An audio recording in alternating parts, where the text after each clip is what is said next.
La paix sur vous les Rajoul, la paix sur toi mon Rajoul, j'espère que cette vidéo te trouvera en forme et en pleine santé. Muscle ta digestion numéro 5. 5. Là, on va passer sur l'intestin et les selles. Donc sur la vidéo précédente, on a vu le fonctionnement de l'estomac et des organes qui tournent autour. Donc là, je vais te préciser le fonctionnement d'un organe aussi qui est très très important, qui est l'intestin. Donc l'intestin se découpe en deux parties. Donc l'intestin grêle, donc qui commence juste après l'estomac, d'accord, et qui fait à peu près 6 mètres, ok. Et puis le gros intestin qui lui commence donc après les 6 mètres d'intestin grêle, qui commence euh, en bas à droite de ton ventre, d'accord? Donc sur la fosse iliaque, là ici, qui commence par l'appendice et puis qui fait à peu près 1 mètre en général, en moyenne chez les hommes, donc en fonction de ta taille, etc. Voilà.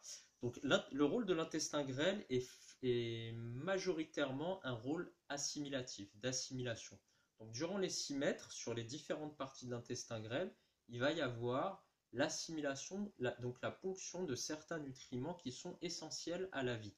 Donc essentiels à la construction, essentiels également pour tout ce qui est carburant, d'accord? Carburant de l'organisme. Donc comment ça se fait, comment est-ce que cette assimilation se fait? Eh bien, lorsque tu regardes ton intestin grêle au microscope, on a ce qu'on appelle des villosités. C'est-à-dire que quand tu regardes au microscope, c'est comme si tu avais des petits bouts d'intestin grêle, en fait, euh, qui ont des petits endroits comme ça, qui sont repliés un petit peu sur eux-mêmes, ok? Et chaque petit bout est quasiment collé, mais en fait, il est juste serré au maximum comme ça. Il n'est pas collé parce qu'il y a des choses qui peuvent passer donc, de manière microscopique entre les bouts d'intestin. Cet endroit qui est collé comme ça s'appelle les jonctions serrées. D'accord? Donc en fait, ça fait comme ça. Tu as une jonction serrée, tu as les villosités, tu as les jonctions. Les villosités servent à capter ce qui passe en fait donc ce qui sort de l'estomac, donc le liquide, le bol alimentaire liquide digéré, d'accord, donc qui circule donc dans les 6 mètres de tuyauterie. Et donc, de manière microscopique, tu vois les villosités qui captent un petit peu donc, tout ce qu'il y a, donc les micros, des particules. Et puis, dans les jonctions serrées, normalement, une jonction serrée saine ne laisse passer uniquement que ce qui est autorisé par le corps. Une fois ce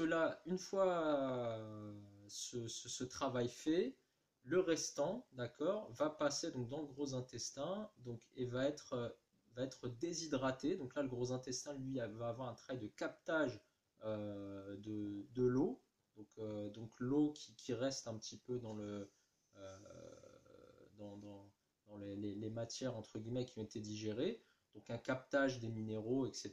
Donc tout ce qu'il y a dans l'eau, hein, tout ce qui est dans cette eau, et va rester une espèce d'agglomérat comme ça euh, de, de, de substances, on va dire, de restes, hein, de digestion, euh, qui vont aussi, comment dire, qui va aussi être travaillé grâce à un certain nombre de bactéries qui sont contenus dans le gros intestin, dans le côlon, etc.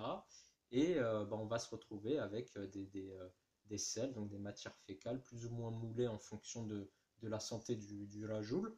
Donc c'est pour ça que les selles sont un bon indicateur de santé, parce que ça te permet de voir en fonction de ce que tu as mangé, ce que je t'ai précisé par exemple sur l'autre vidéo, si tu manges trop de gras, si tu manges trop fibreux, si tu manges trop de fruits et légumes, pas assez peut-être de féculents, etc., etc., trop de viande, etc., bah, tout ça, ça va se ressentir sur tes selles. Trop de sucre, tout ça, ça va donner une forme différente à tes selles puisque le travail assimilatif ne sera pas le même. Donc voilà, donc ensuite, donc les principales difficultés qu'on peut trouver justement par exemple au sein de l'intestin grêle, on peut se retrouver avec une inflammation, on en a de plus en plus malheureusement chez les rajouls, et même chez les femmes, hein, chez tout le monde malheureusement, et même chez les enfants. Euh, Pourquoi? Parce que beaucoup de sucre, d'accord, beaucoup de produits farineux, beaucoup de stress, le mode de vie, etc.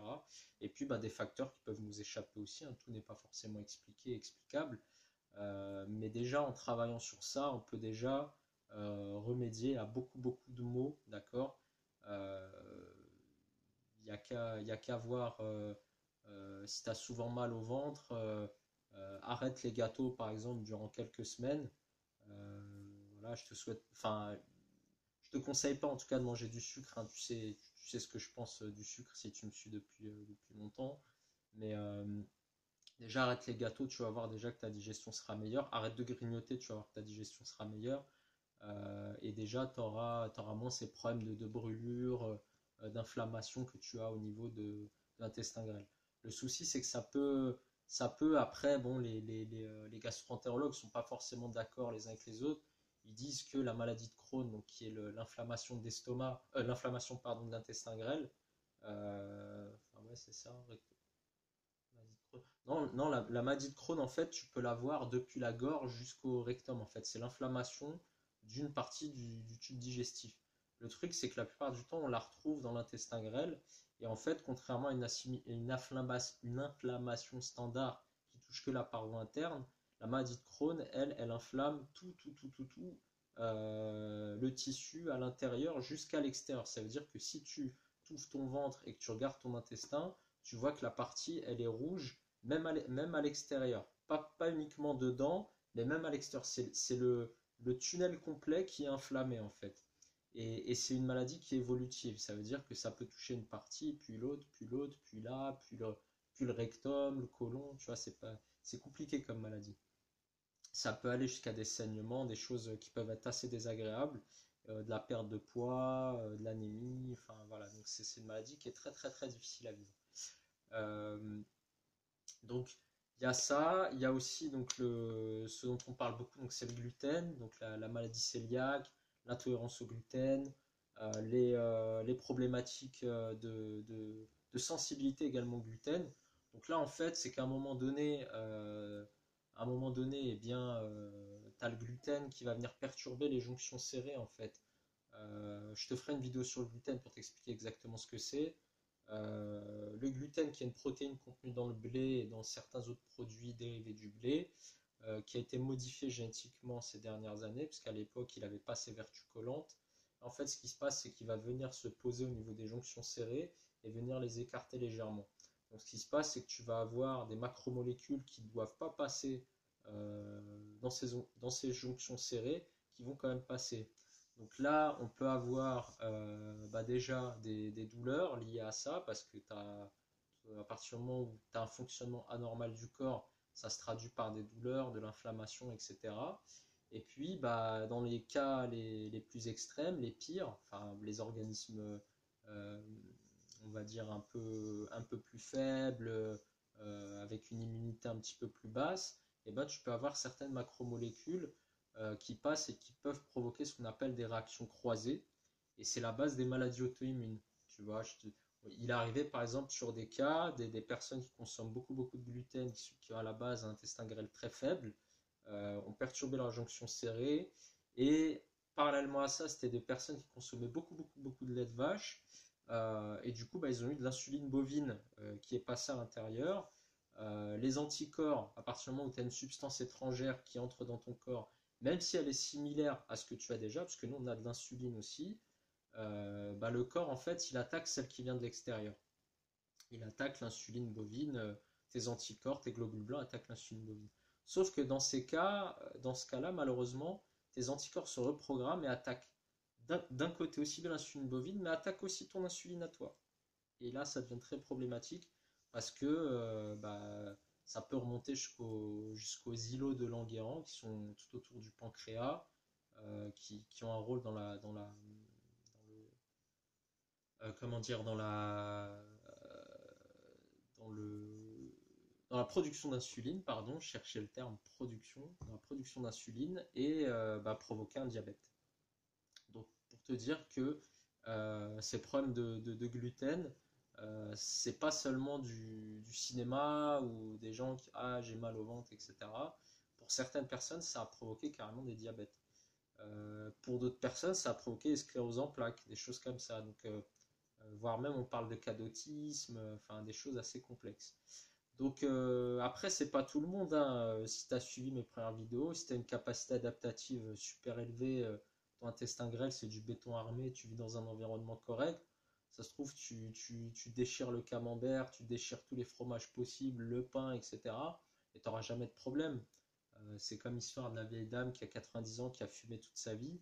Bah, elle a des poumons avec une capacité adaptative exceptionnelle, avec un super environnement. Socialement, c'était génial pour elle toute sa vie.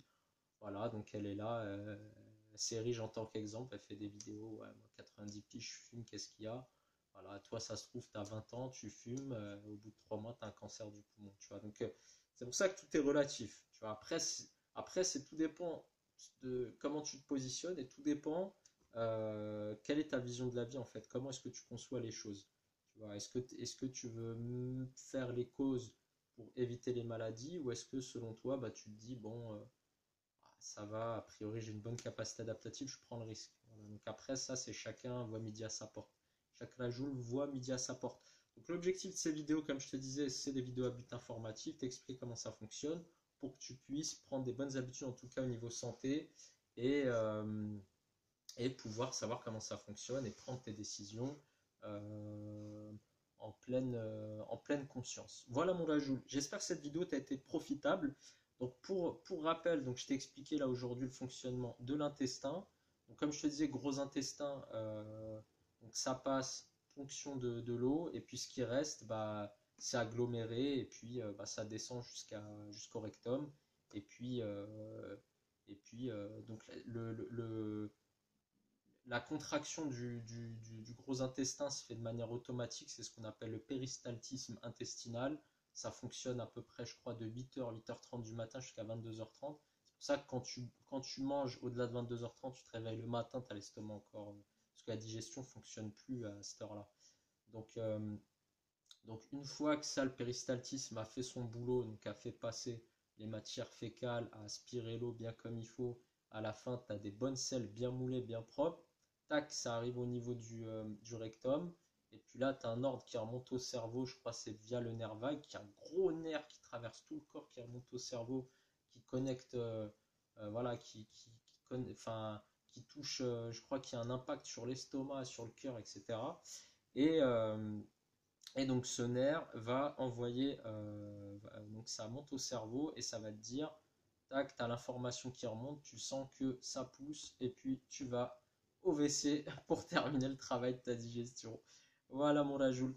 Bah écoute, je te souhaite la santé et puis je te dis à plus tard pour la next vidéo. Alors la next vidéo, je me souviens plus ce que c'est.